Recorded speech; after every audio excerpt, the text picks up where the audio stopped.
All right. My name is Justin Botillier, CEO of Calyx CPA. I'm here with my business partner, Jamie Jorgenstone, and this is kind of an impromptu Q&A. A lot of people interested in what's going on with the DOJ's recent order to essentially reschedule medical products and state medical licensed products. I'm pretty sure there's more specific language. I know that the pharmaceuticals and some of the other FDA approved products were rescheduled to Schedule 3. And then also they specifically stated states with medical licenses. So, or operators with medical licenses to be specific. But let me see, just for orientation here, before we get too into it, there's a Q&A. You should have access to that. Um, And so if you have questions during this, please, I encourage you to write them into the Q&A, and then we will address them as soon as we can. There is so much to cover. So I think what we'll do is we'll probably spend the first 20 minutes or so kind of talking about what the order says and the implications from our perspective. I have read many articles and attended many webinars. Mhm. One thing I did not do as thoroughly as I probably should is actually read the order themselves. But thank goodness because Jamie is here and she did.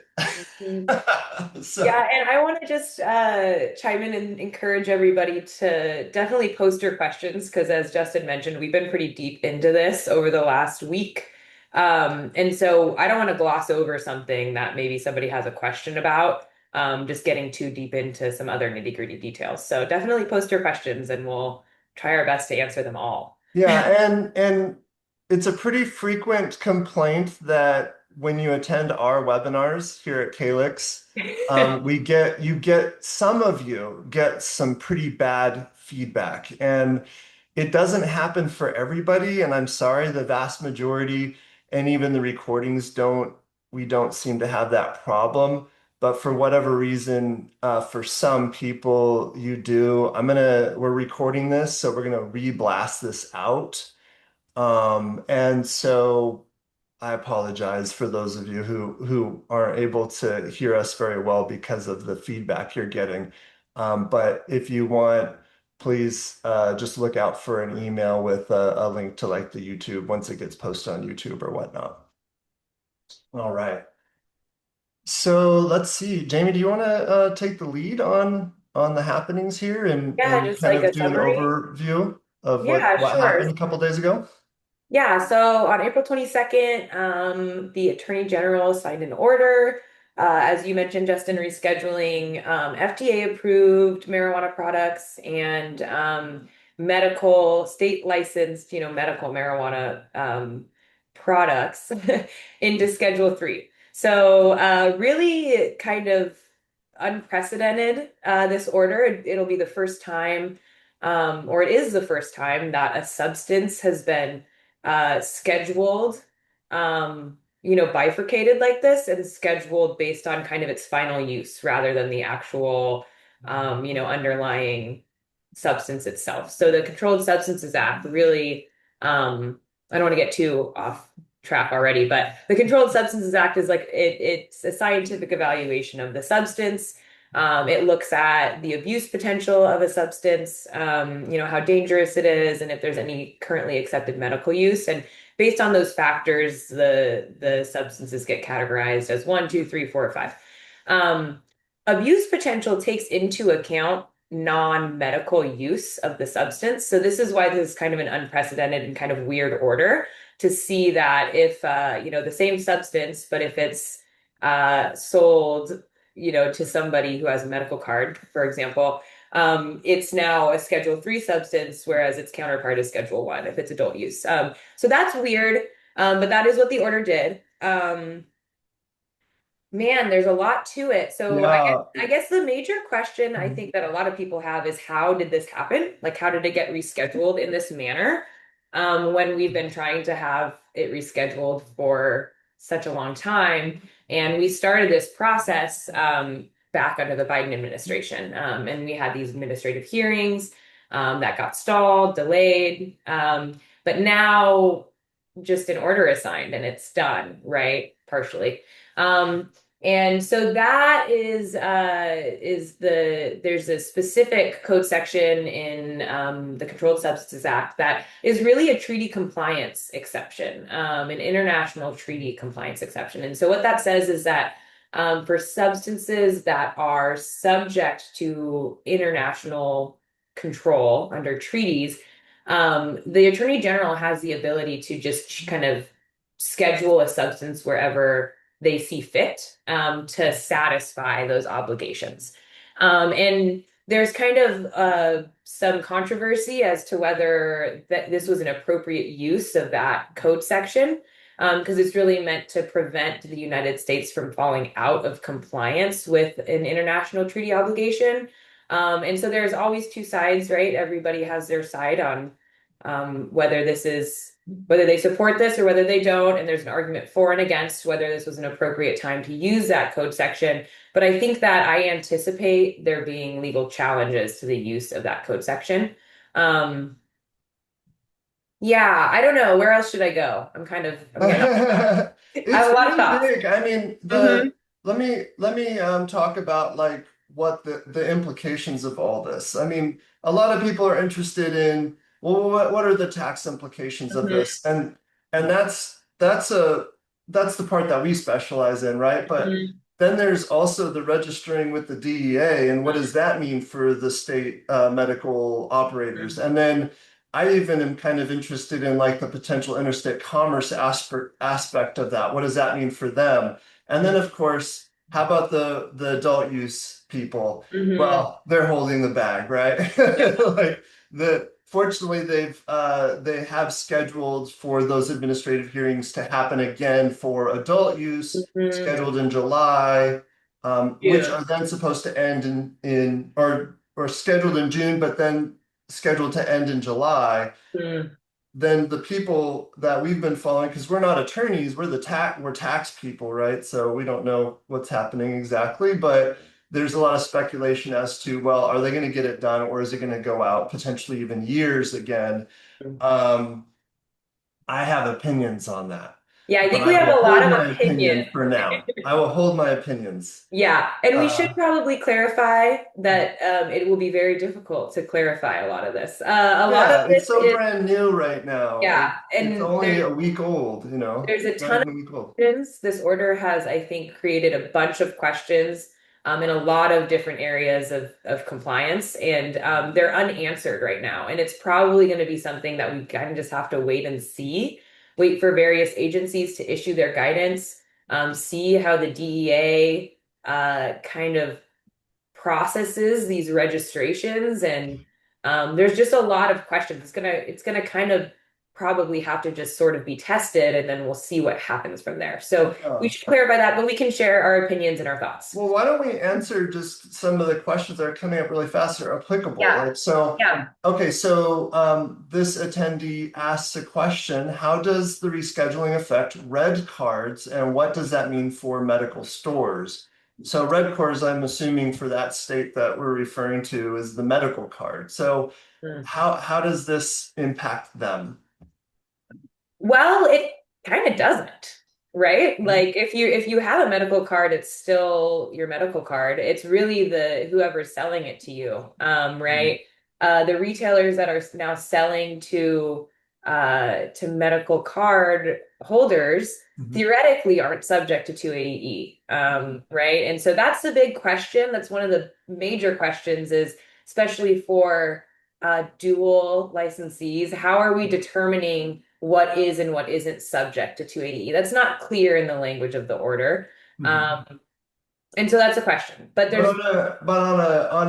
I'm going to assume that the IRS is going to provide guidance based on a superficial understanding of how the order is written. And they've already provided some guidance in which, uh, 280 doesn't apply to, I'm going to say medical sales. And now this isn't absolutely like stated, but this is a surface. If I were the IRS, is how I would be Mm-hmm. guiding the accountants, for example. I would say, the, the expenses related to the sales of the medical portion uh, of the operation is not subject to 280, but the recreational side of things is. Mm-hmm. Um, Now, of course, many of you know who we are, and we're going forward without reducing deductions for 280E with with what we think is a pretty good, reasonable basis of, filing the proper documentation, including the proper disclosures to be aggressive. And, essentially it's an uncertain tax position, but we're saying, hey, with a reasonable basis, you don't have to proactively pay tax on phantom income, right?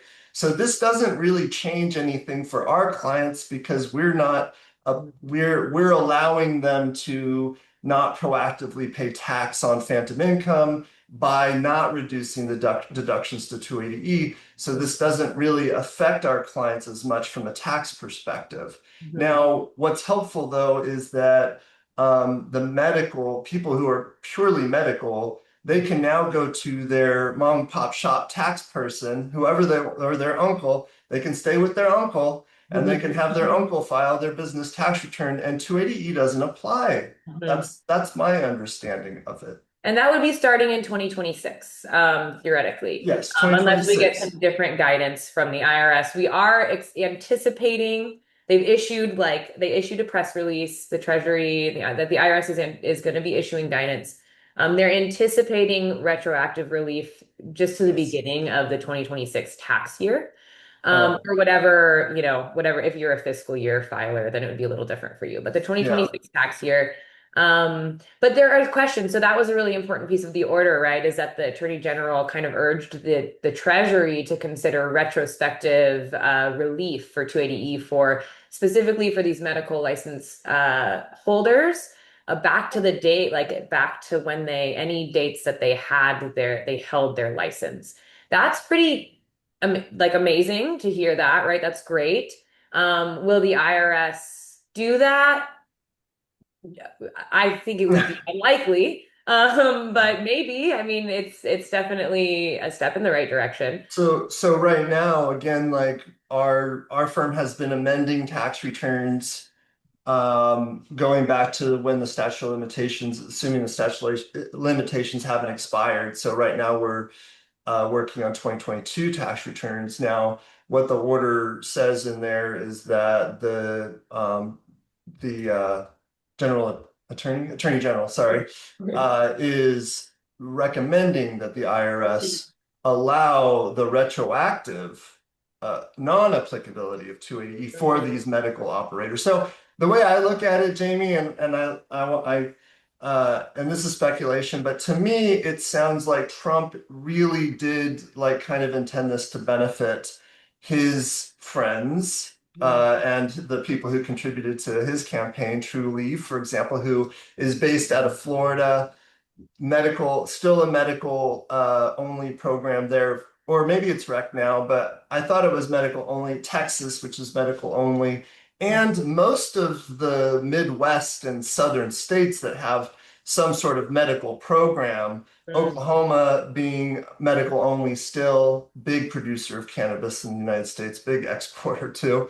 And so this is going to benefit them. So think about that. Think about, well, who was this for? This is for them. As far as And the, yeah, right. uh, Trulieve, of course, got their refund. They like kicked this whole thing off, and yeah, so they got their they started refunds. doing that retroactive treatment. So it makes, it all really makes a lot of sense that that would be Yeah, the case. I will say that, there's been speculation. So this is kind of interesting, like medical. Um, is it all medical licensees that aren't subject to 280E? Is it only those that then go ahead and register with the DEA? I think that's Oh a big yeah, we haven't question. even gotten there. So there is a registration process now with the Mhm. DEA. There's a 60-day like expedited window to submit your application and they will, process it, in an expedited manner. That 60 days leads right up into the June 29th hearing for the rec for adult use cannabis, which is kind of interesting, and then it closes. So there's speculation I've heard that, when you read the order, it doesn't necessarily indicate that if operators opt out of registering with the DEA, because it is kind of an opt-in, opt-out basis, it doesn't, indicate that 280E would apply to those medical license holders. But there is speculation that the IRS might try to take that position, that 280E doesn't apply only if you register with the DEA. So that's kind of something to consider. It's another unknown, one of the many unknowns. Yeah. Um, So let's get back to the questions. Let's go ahead and just kind yeah. of make progress on that. And that will that will feed we'll touch probably on everything. Mhm. But Mhm. so this one says, and I don't quite understand the question, when will Treasury's IRS release an effective date? Yeah, that's like when will they issue their guidance, saying exactly when it goes, the 280E relief starts. We don't know. They said they would do it soon, I think, but that's no, I can't say at least. I haven't heard any updates since, the 22nd or the 23rd Mhm. when they issued that press release. Yeah, we don't really know. Like, will they Mhm. accept amended returns for medical, for example? That's going to be a big question. And so one thing you can do is amend them. Mhm. If you have a reasonable basis and you don't Mhm. want the statute of limitations to run out Mhm. before this, and this is a question I would get. Hey, Jamie, we can talk about protective claim for refund Mhm. versus Yeah. just amending. You want to go ahead? Yeah. Yeah, I'll talk about that. So, a protective claim for refund is where you basically preserve your ability to amend your return in the Mhm. future, Mhm. past when the statute of limitations would have normally expired. So, that's normally a 3-year window. You file your return, you have 3 years to amend your tax return. And if that passes, you're just not able to do it, even if you did it wrong. Even if you should have gotten that money back, you don't get that money back. So, Mhm. you can file what's called a protective claim, which just gives you, it again, preserves that ability to amend it past that normal 3-year kind of deadline. Amending your return now is an interesting kind of alternative approach. I think if you amend your return now, you have the chance of getting that money. You might get that money now. And if you get a denial for an amended return, you are able to dispute that denial, appeal that denial, and you can actually take the IRS, to court. You can sue them for your refund, if they deny it and you want to keep, trying to get that money You have back. 2 years from the date of the denial. Yeah, 2 years. And there is actually a process for extending that statute of limitations as well. That 2 years is a process for extending that. I think there's pros and cons to both avenues, right? But I think what I fear with a protective claim for refund is that the IRS will never really give the green light, um, for retroactive treatment.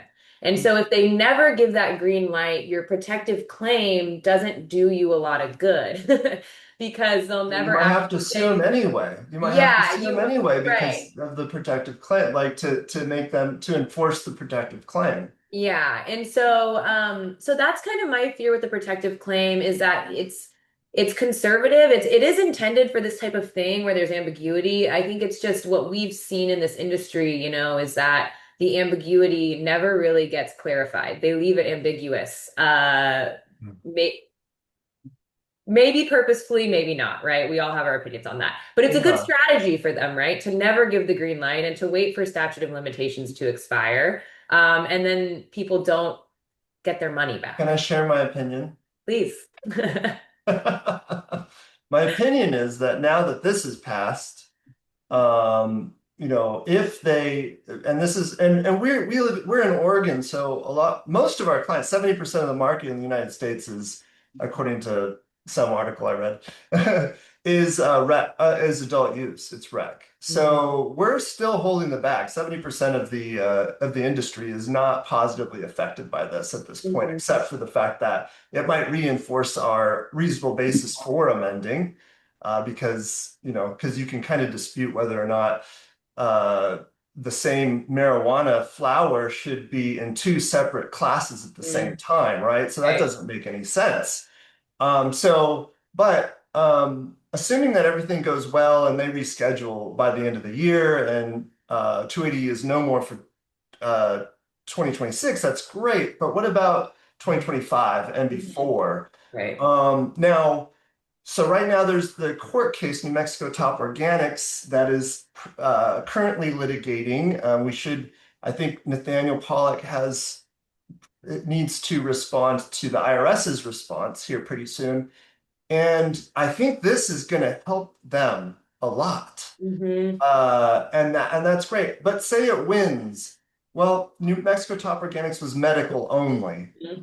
And maybe they get retroactive treatment. And maybe they're like, you know what, you win, you're right. Well, what about the rec people? What about the adult use people? Do they get to amend their returns? Well, no, we're not. That court case only was medical. So the folks in medical, congratulations. We get to amend your returns and we can get you refunds legally, without dispute. Going forward, I mean, it still is disputed though, until the IRS says it's okay. That's just helps us supports the reasonable basis, again, argument for amending medical for refunds. Now, what could happen though is that the case is dropped. 280 doesn't apply anymore. Time moves on. Nobody sues the IRS to get their refunds for the adult use. Okay. Your protective claims for refunds just are over. There's no getting that back. So I guess what I'm trying to say, Jamie, is that the amended return is a more proactive approach to getting your refunds, Yeah. because so we've had pretty good success. This is a question.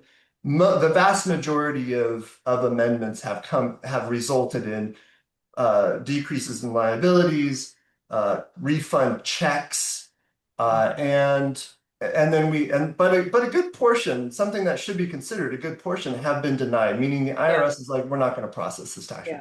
Yeah. And then if that happens, then we have 2 years of a statute to take it to court. Now we want to avoid that. That's what we're trying to avoid because it's expensive. So we send it to appeals, and right now the appeals office will probably be like, okay, medical, hey, we might meet you in the middle, hazards of litigation, that type of thing. Or they may say no, in which case we give them a 709, form 709, I think it is, 907. an extension to take it to court for another couple years Mm-hmm. until something happens for us to justify getting that money back for those amended returns. Mm-hmm. Okay. Yeah, so I want to just say one thing, which is I agree it's more proactive. I think it is riskier too. And the risk assessment is something that's so important for taxpayers in this industry because ultimately it's your decision whether you take these risks or not. And many of you are pretty okay with taking risks, right? So I think it's important to lay those options out. While we have filed, a pretty good amount of amended returns at this point and have had positive experiences with them. About, like Justin mentioned, 70% of the returns we've had processed, not all of them have been processed yet, many are in limbo, have resulted in like favorable results for the taxpayer. But we haven't had any like real negative results. We've had denials. No audits. Just a denial, which is just the IRS just says we're not gonna It's a accept letter. it. It's like a letter. They just say no. They don't penalize, they don't audit. We haven't had any audits. We But haven't that's had not that. to We've say heard. we haven't heard about those. And so I think that is the risk that taxpayers need to be aware of is we have heard that some people are getting penalized for even taking the position at all on the return, which we think is pretty outrageous, but it's not happening, I guess, is important to say. And we have heard of audits being triggered. My understanding from who I've talked to is that seems to be pretty isolated to pretty large businesses. So businesses that are requesting refunds, Hmm. like for a single tax year in the 2 million to 5 million range. Hmm. That is Big when companies. returns get this extra level of review. And it seems like that's where kind of this type of action is happening at that level. But that doesn't mean it can't happen to smaller businesses. And I just think it's important that taxpayers are aware of that. So, Yeah, it's not risk-free. no. But I don't think it's as scary as if you were to like read some of these other articles on, that are coming through. Like some No, people are I just, don't think so either. I think as long yeah. as you have a well-written disclosure, very transparent on your return, Hmm. I don't anticipate I don't think it's that scary. But yeah, and then the risk, of course, of a protective claim is just all your refund. You might never get it, right? So there's risk Yeah. to that as well. It's not a risk of like punitive action by the IRS, but it's a risk of just leaving all that money on the table, which is Well, also and then there might be, I know some practitioners are like capitalizing the loss deductions and those kinds of things, uncertain tax position mm, line item on their balance sheet. So maybe there's when you sell, can you add those loss deductions to your bases? So mhm, there's other wiggly things that might be able to be enacted, but our focus right now is getting you that money, right? mhm. Get the money. That's the important part. But getting some sort of benefit for those lost deductions down the road, though it's secondary to us right now, might come into play in a future year. Let's go ahead. We've got 30 questions. We better blow through. So let's keep working on this. And maybe we can answer some of these quickly because I don't quite understand Mhm. the question. If tax returns are in amended They mean statuses, extended. They said that lower, extended status, not okay, what is amended. it? Go ahead. So if tax returns are in an extended status, so a C Okay. corp extended through 1015, would you Yeah. recommend waiting to file until the summer's rescheduling meetings? Um, I don't think that this summer's rescheduling meetings are going to give you a lot of information with regard to tax year 2025. It wouldn't hurt to wait. I mean, you're extended anyway. I think it's good to gather as much information as possible. Um, but I think the likelihood of some definitive answer for tax years 2025 or prior with these meetings is I think that's a pretty low likelihood that we're going to get definitive answers on that. Yeah. Okay, is it going to apply to mushrooms? Of course, some of you know that we are in Oregon. Psilocybin is regulated now, medical. I'm going to say no on that. No, And we unfortunately. can, and that's a different webinar. Hmm. We can talk about that another time. Let's see, chances that it'll be retroactive. I Yeah. think we kind of answered that there Yeah. is a chance that at Yeah. least medical will be retroactive. I doubt the adult use will be, but again, if they allow us to amend returns for medical, then you better believe we're going to be putting that in there for amending for adult Mhm. use as well. Let's see here.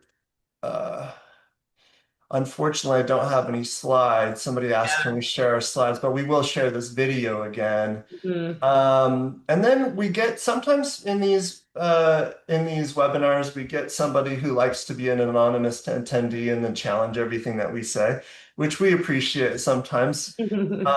But let's see what this person says, he or she. For producers and processors in states like Washington, how would we qualify Mhm. for the medical aspect Schedule 3, given how DOH certification is handled at the product level? Mhm.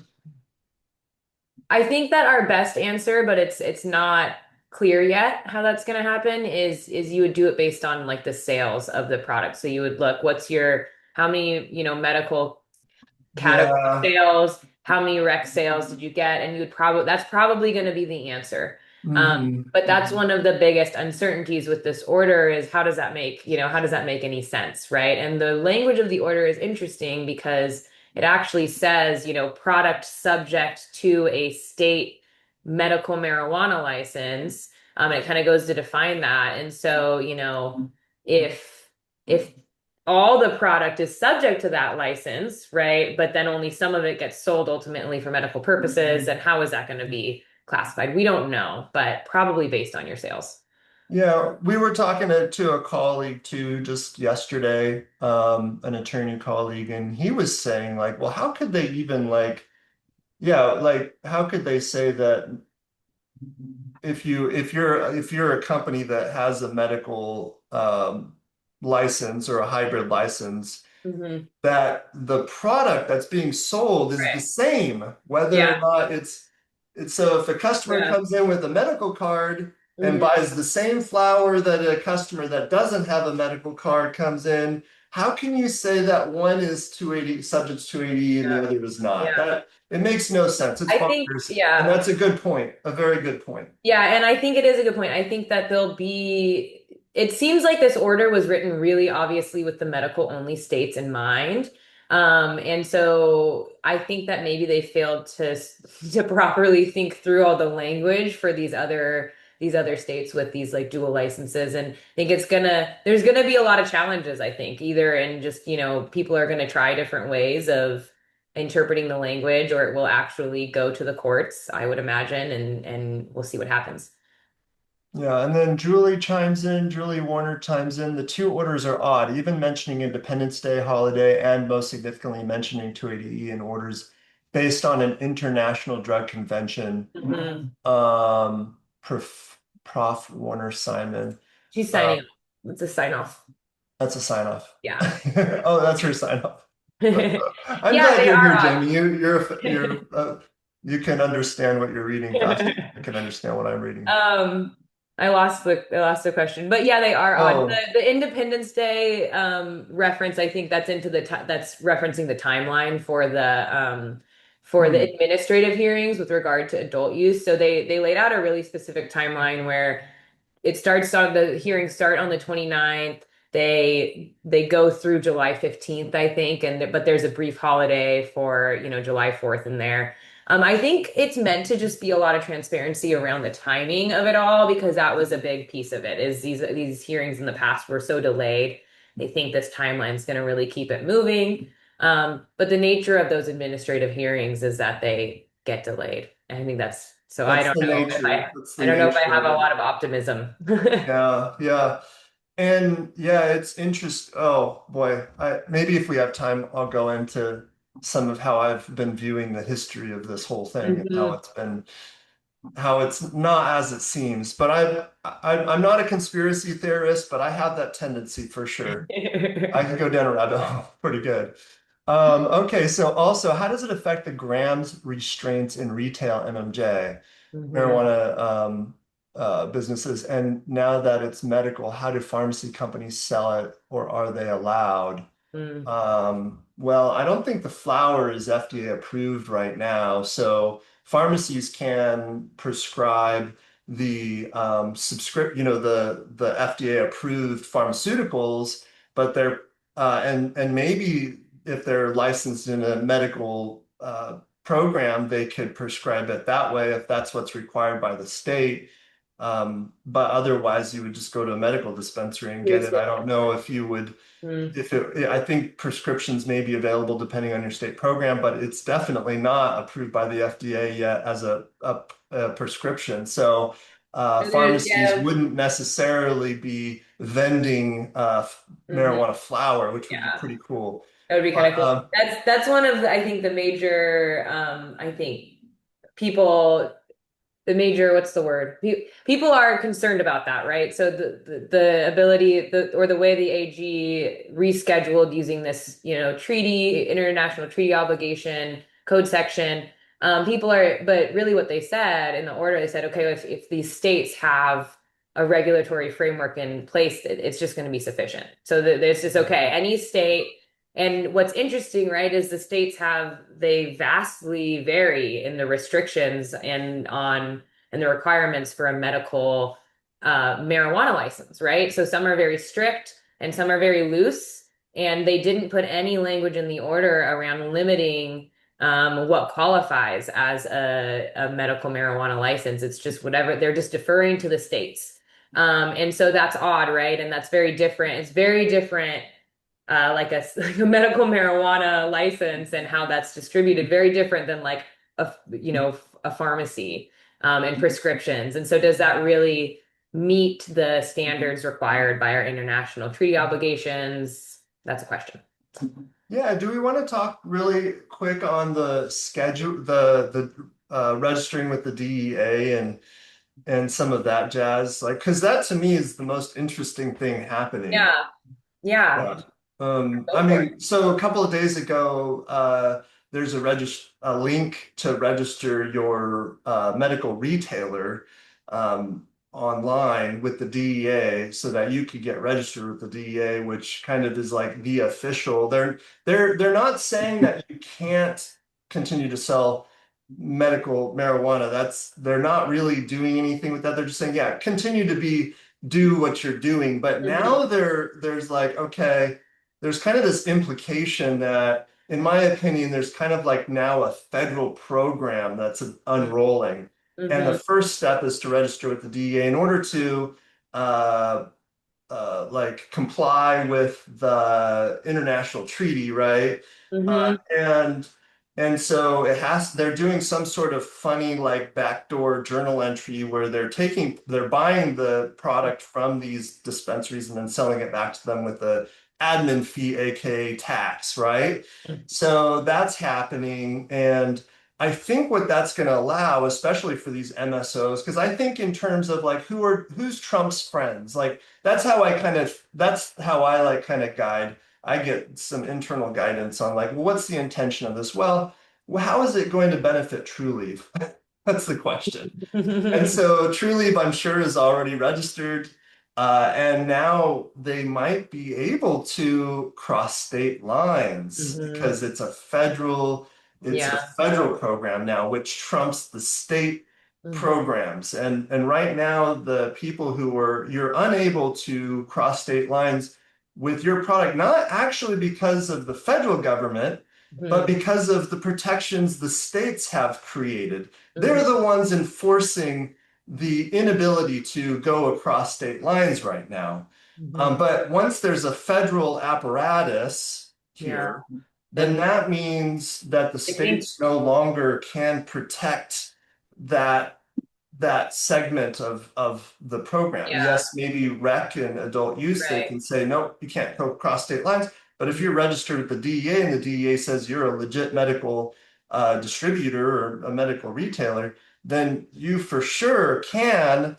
The states might push back, but it will be a violation of the Interstate Commerce Clause. Yeah. Yeah, I think at least DEA registrants will be able to transact with other DEA registered Yeah, yeah. operators, right? So maybe not everyone, but it's going to create this kind of like this carve out where people that are registered with the DEA can probably, yeah, do interstate commerce. Yeah. So pretty interesting. Hmm. Let's see here. What about producers who test all their products with medical approved compliance? Hmm. We're in the state of Washington. I mean, we touch on this periodically that testing has, oh, producers who test all their products with medical approved compliance. I think it's just still a gray area. It's not clear. It's the order really that it doesn't lean into the product itself, that leans into the state medical license and what Mhm. ultimately is considered like an appropriate state medical license. I think it's going to be interesting to see how that plays out. I don't. Yeah, we're not compliance people, so we don't know all of the various state licensing, like how they look. In fact, we're in Oregon, and I don't fully understand the licensing requirements, but I do know that even there isn't. I know in California, for example, there is adult use slash medical license. Hmm. And then the question, see, they're not going to know. You're not going to be able to know, well, what is going to be sold at the end user, the retail, Right. and know what went out for medical. What in that case, like in my opinion, I would just go forward with no 280 personally. Like if it was just my decision, at that point, because like, I mean. I know that in I mean, Oregon, yeah. there's if they get inspected, you can have there is limitations, gram. I think somebody's mentioned gram limitations. Mhm. There's canopy limitations that you can have that is exclusively used for medical. And if they show up on your doorstep, you need to like say, okay, this is medical and this is rec. In which case then you would have to bifurcate those. And again, like that's not something we tend to do because we're like saying 280 doesn't apply now, Mhm. ahead of the full rescheduling. So we don't fuss over those things. Um, but Jamie, do you have thoughts on that? No, I think that you covered it. Julie points out that the code section for the I think it was the Yeah. the national treaty is 21 USC 811D. Mhm. Yeah. So anyway, let's see here. I've got a client in California, Stephen. Thank you, Stephen. So I have a dispensary that is both medical and rec. Should I register my business with the DEA, which opened yesterday? Will Mhm. this rescheduling mean that as laws change and develop, California dispensaries may eventually be able to supply out-of-state medical patients? So, I think that's a great question, and people I mhm. think are weighing the answer to that question right now. I think there's probably going to be pros and cons to registering, and pros and cons to not registering. So that's really going to be like a personal decision that has to be made. Um, I think that there's going to be more bureaucracy, right, with the DEA registration. So, of course, like that product, right, there's the admin fee, I don't know what else is going to go into it. I was just listening to a webinar this morning where someone had a client who's already done that application, and they noted very specifically that it asks, it says, like, are you going to sell medical? And then also, do you also intend to sell rec? So, there is definitely like you have to say on that application if you're gonna be doing both, which obviously gives them that Yeah, information the DEA may that be the like DEA denied. knows you have both now. They may deny that app. We don't know if they're going to deny the application. But I don't, yeah, that's kind of a tough question. I think if you're interested in that potential interstate commerce activity, it's probably a good idea to register and see what happens. Yeah, I don't think it would hurt. People are always afraid. I don't want to give them my information, but Yeah. I think the fire is out on enforcement. Again, like, a guiding idea would be to be like, well, what would benefit True Leave? So True Leave signs up, as a dispensary.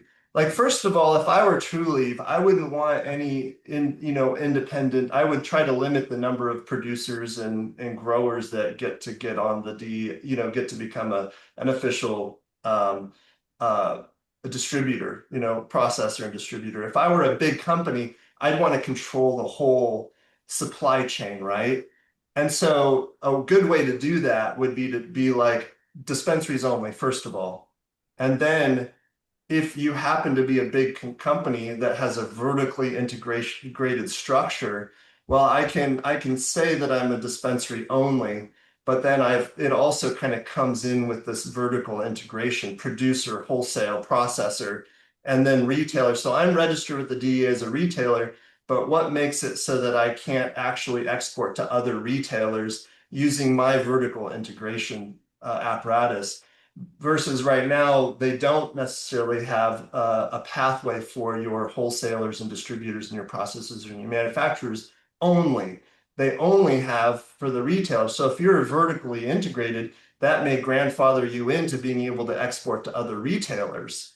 Um, that's my thinking if but maybe they will follow up with these other areas in the pipeline quickly. Hopefully they do, because we're from Oregon, as you know, and we're a huge producer. And right now we're very siloed in Oregon, and it's just all going on the black market or the hemp market.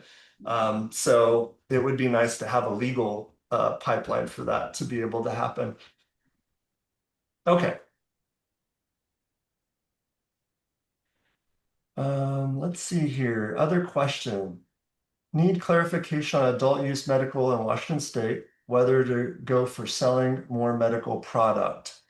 And so, again, like the conservative thing to do if you are concerned about bifurcating your adult use and your medical expenses and being able to deduct one over the other would be to, yeah, like emphasize medical Or sales. medical, yeah. But again, like the argument that 280E applies to adult use, Hmm. especially with these new developments, is like the flimsiest.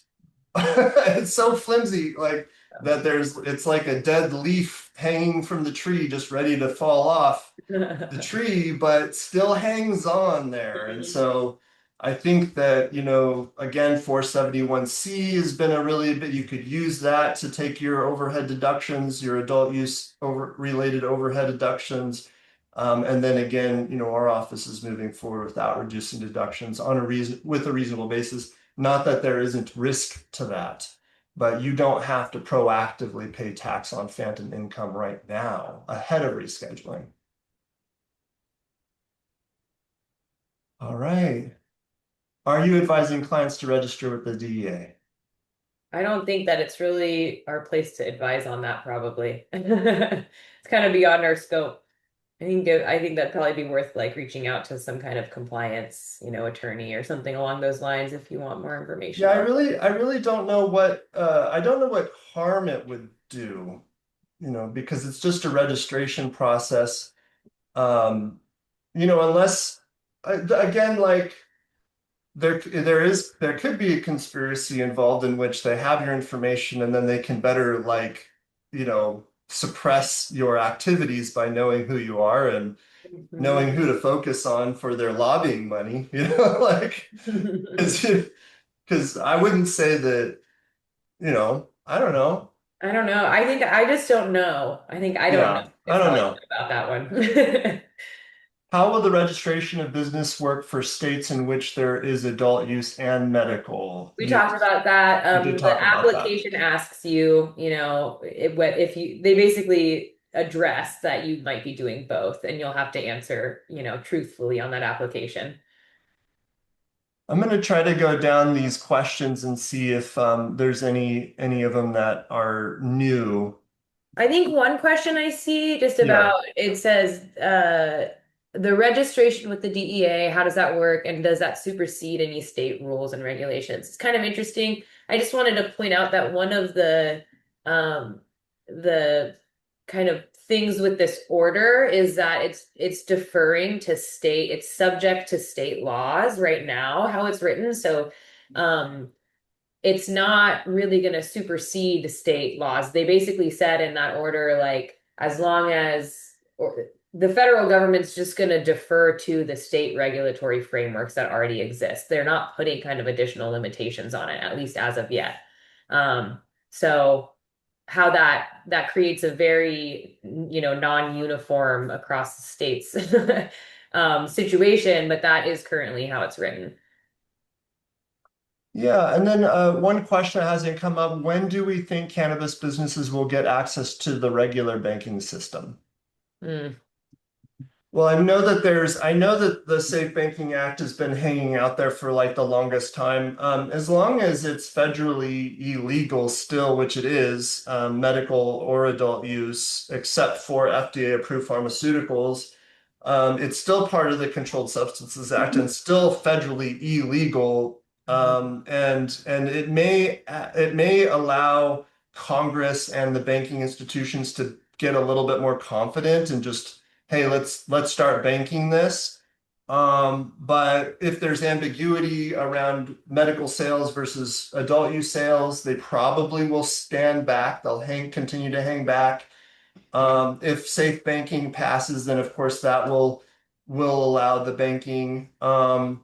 So that's probably the way it will go. I don't see banks necessarily jumping at because they still have to do all the compliance work. So there are banks that will bank cannabis, but you pay like $400 to $600 per account per business. And they have all these compliance requirements, especially when it's cash, right? Because if you pay them cash, then there's the 8,300. There's all this reporting that they have to do to comply. Because these banks, what people don't understand, these banks are actually, um, you know, doing federally illegal stuff by banking with you. But they're kind of like, well, if we do the best that we can to comply under these rules, then it's worth us doing it and collecting those fees. So I don't see like big banks jumping at like big banks jumping in with this ambiguity right now. So there's no way to know exactly when that's going to happen. But I think the best course of action is to pass the Safe Banking Act. Okay, do you see any other ones, Jamie? Well, I have one here. It's a little long, but it essentially says that most people they're aware of don't intend to register with the DEA, but they still plan to write off their expenses.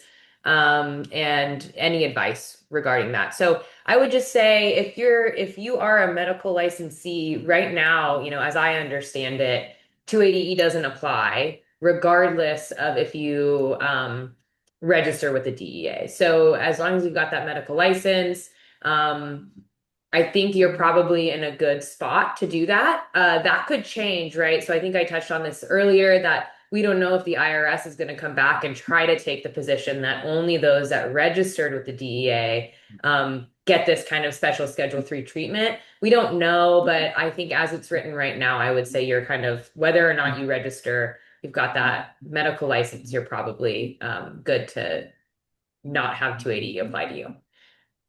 Yeah, I like some of the comments. They're kind of like commentary in the guise of a question. Let's see, what impact did the billions of dollars return to the MSOs using those dollars to A, buy out all large competitors in rec, or Mhm. B, underprice below their costs to kill small? Of course, the answer is all of the above, which Mhm. it's a leading question, but I thought that was fun.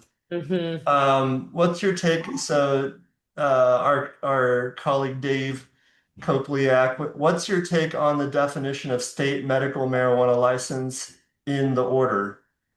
To me, the order doesn't focus on medical versus non-medical products, but rather on whether the taxpayer holds a state medical marijuana license. So that was Yeah. kind of what we touched on before. Dave is the one who we talked to yesterday, and he was kind of saying like maybe it's just like You have whether or any not it's a life. hybrid, Yeah. if you have a medical component, because it doesn't Yeah. exclusively say that adult use is excluded, except for it does say that we have to go through the process, but it's saying if you are a state license holder. Yeah. Well, So that's a good point. I think it says like products subject to a state medical marijuana license. So again, there's Yeah. ambiguity in that even, but like I think that's a great question. If you have both, is there any how do you distinguish which of the products you're selling are subject to one license or the other? It seems like maybe all of them are subject to the medical license, Mhm. but then ultimately maybe they only get used for medical purposes if a medical card holder buys it. So Yeah. I think there's something to that. I don't think Yeah. that is the intent of Right. the order, but I think if there is that language that can be disputed, it can and should probably be disputed, right? So That's why I said at the beginning, like, this is a surface level understanding. Like, the IRS is going to look at how it's written to benefit them the most, number one.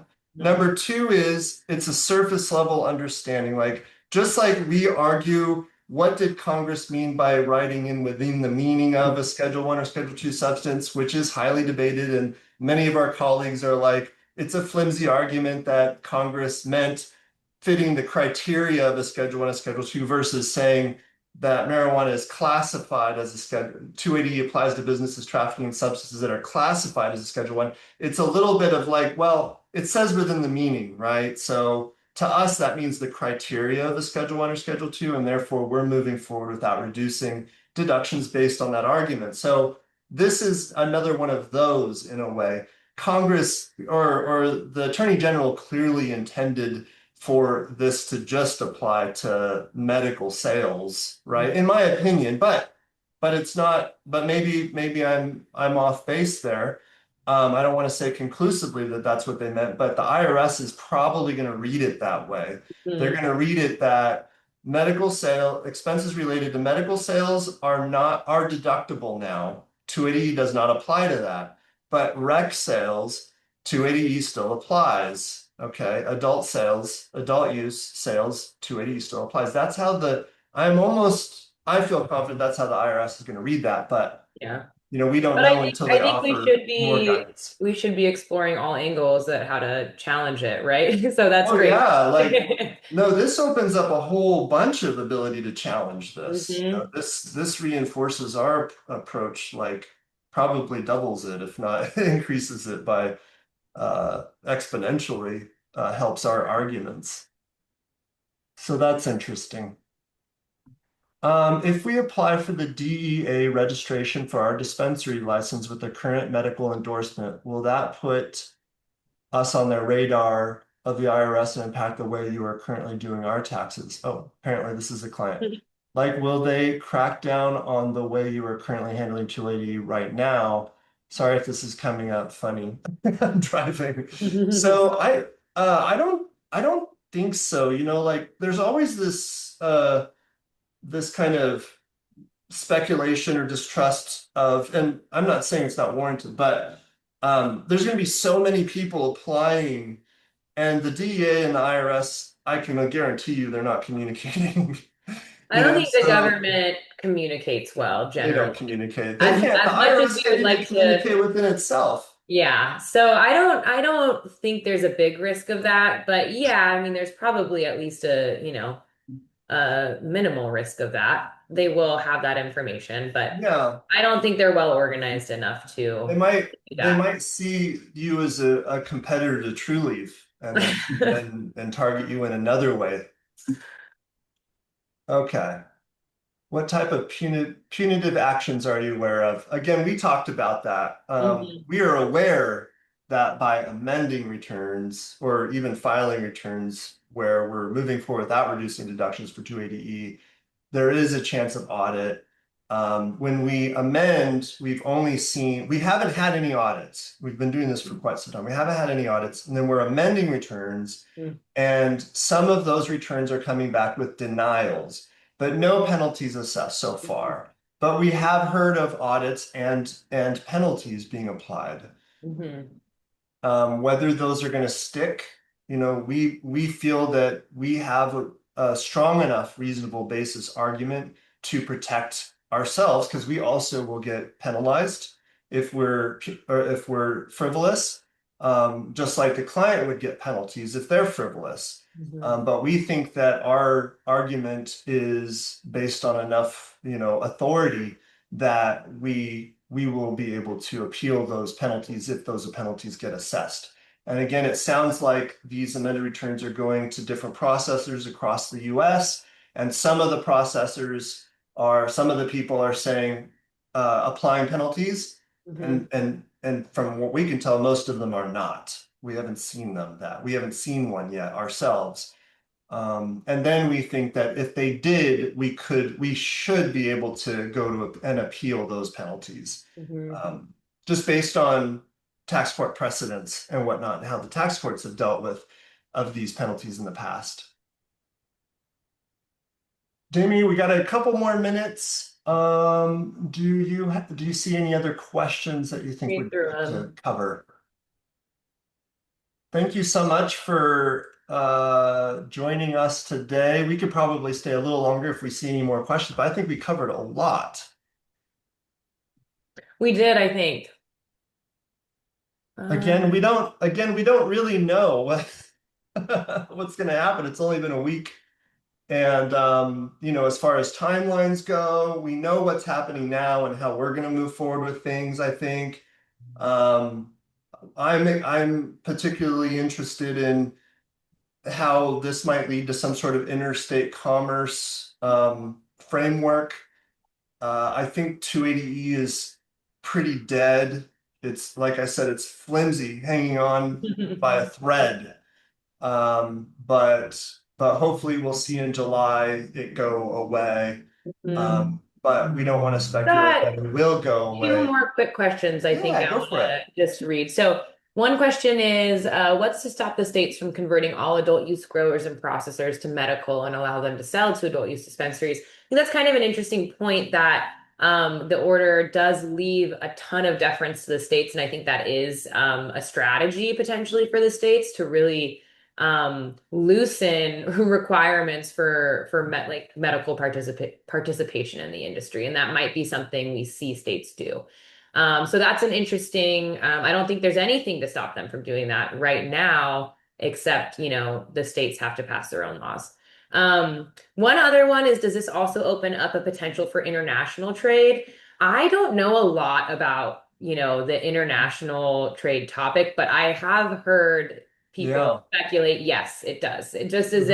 Just as it interstate, international is also now kind of being considered with these changes. So I think that's going to be a really, really Yeah, we interesting were thing to talking to develop. a colleague CPA of ours based out of Portland when we were at the conference recently, and she was saying, "Hey, I'm focusing on that. Like I'm focusing on the national market now that Mm-hmm. this is all happening," which is was probably a pretty smart move. Mm-hmm. I do like on page 6, so anonymous attendee says on page 6 of the AG order, it states the single convention requires the United States to limit how much each grower can grow within a calendar year.